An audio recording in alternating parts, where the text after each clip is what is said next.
नमस्कार। प्रस्तुत है आज का चिंतन।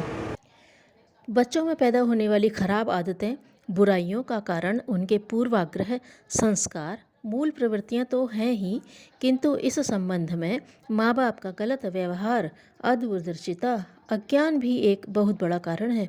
बहुत से माँ बाप अपने बच्चों के मचलने, जिद करने की शिकायत किया करते हैं और इससे वे बड़ी परेशानी भी महसूस करते हैं। इसके पीछे घर की अशांति, क्लेश, मारपीट, झल्लाहट आदि के प्रसंग आए दिन घटते रहते हैं।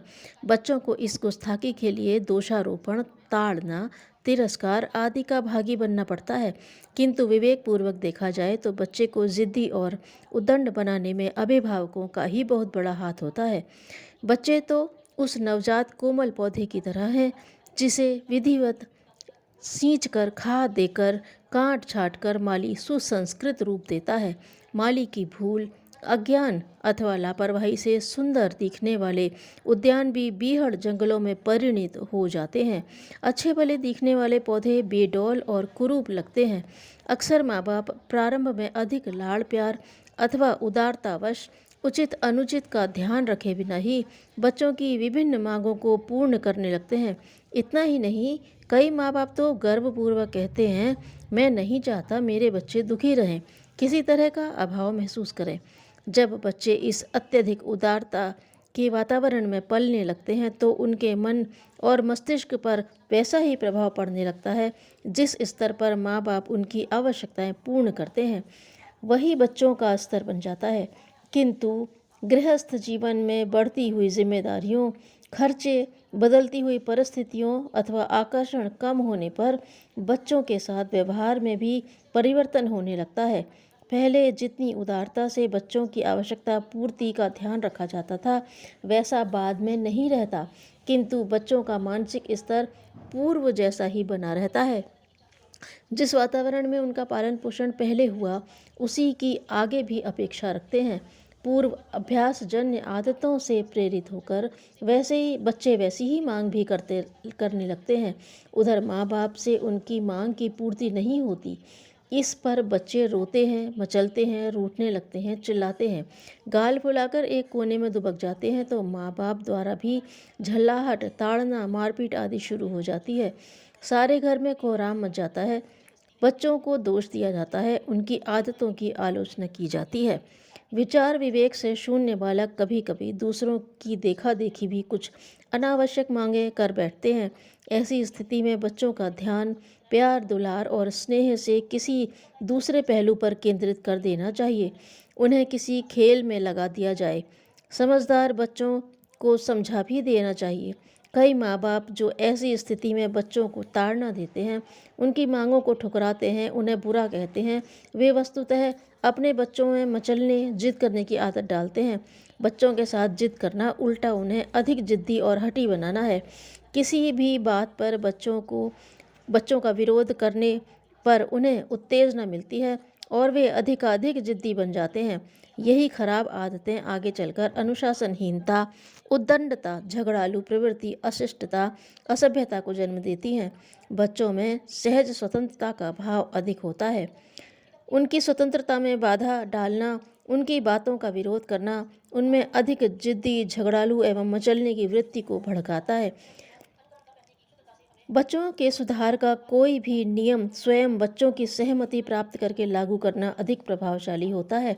बच्चों की खराब आदतों को ठीक करने के लिए ज़बरदस्ती और हठपूर्ण प्रयत्न करना उसी तरह की भूल है जैसे कुपथ्य का आचरण करके रोग को ठीक करना। बच्चे यदि अपने ही अहित की बात पर भी मचलते हैं तो उन्हें मचलने दिया जाए। ठोकर लगने पर वे स्वतः ही वैसा नहीं करेंगे। खराब आदतों के बच्चों के संग में रहकर भी बच्चे वैसी ही आदतें सीखने लग जाते हैं। अतः बच्चों को ऐसे संग से बचाना चाहिए। अत्यधिक लाड़ प्यार से भी बच्चे जिद्दी बन जाते हैं, अतः लाड़ प्यार भी मर्यादित और संयमित होना चाहिए। चंचल, अधिक क्रियाशील बच्चों में फुर्ती, तेजी, जीवट अधिक होता है। उनकी शारीरिक एवं मानसिक शक्तियाँ औसत दर्जे के बच्चों से अधिक काम करती हैं। बुद्धि एवं प्रतिभा भी ऐसे बच्चों में तीव्र होती है। ऐसे बच्चे तनिक भी शांत नहीं रहते। धरपकड़, तोड़ फोड़, मारना पीटना, घर वालों को परेशान करना, अभिभावकों को खिजाना, ये इन क्रियाशील बच्चों की साधारण सी बातें हैं। यदि इन बच्चों का भली प्रकार निर्माण किया जा सके, इनकी क्रियाशील शक्ति को रचनात्मक बनाया जा सके, तो ये बच्चे जीवन में महान कार्यों का संपादन करते हैं, अपने माँ बाप से अधिक सफल होते हैं। चंचल और क्रियाशील बच्चों की यह विशेषता होती है कि वे हर बात पर अपनी ही मर्जी को प्रमुख स्थान देते हैं। खाने पीने, सोने, उठने बैठने तक में भी ये बच्चे दूसरों की इच्छा पर आनाकानी करते हैं। ऐसे बच्चों से जोर जबरदस्ती पूर्वक काम नहीं लेना चाहिए। चंचल बच्चों की अच्छी आदतों का सम्मान करते हुए उनमें घुल मिलकर उन्हें अपने से सहमत बनाकर फिर जैसा चाहे काम लिया जा सकता है। साथ ही उन्हें संतुष्ट बनाकर इच्छा अनुसार मार्ग पर चलाया जा सकता है। बच्चों के साथ किए जाने वाले व्यवहार में चालाकी, भेदभाव न रखा जाए। उसे ये तीव्र बुद्धि के बालक फौरन ही ताड़ लेते हैं और फिर अविश्वासी बन जाते हैं। फिर किसी सही बात को भी वे संदेह की दृष्टि से देखते हैं और उसे मानने को तैयार नहीं होते। वस्तुतः रहस्यमय, चालाकी और भेदभावपूर्ण व्यवहार बच्चों के साथ कभी भी नहीं करना चाहिए। बच्चों के निर्माण में स्थान का भी प्रभाव बड़ा महत्वपूर्ण होता है।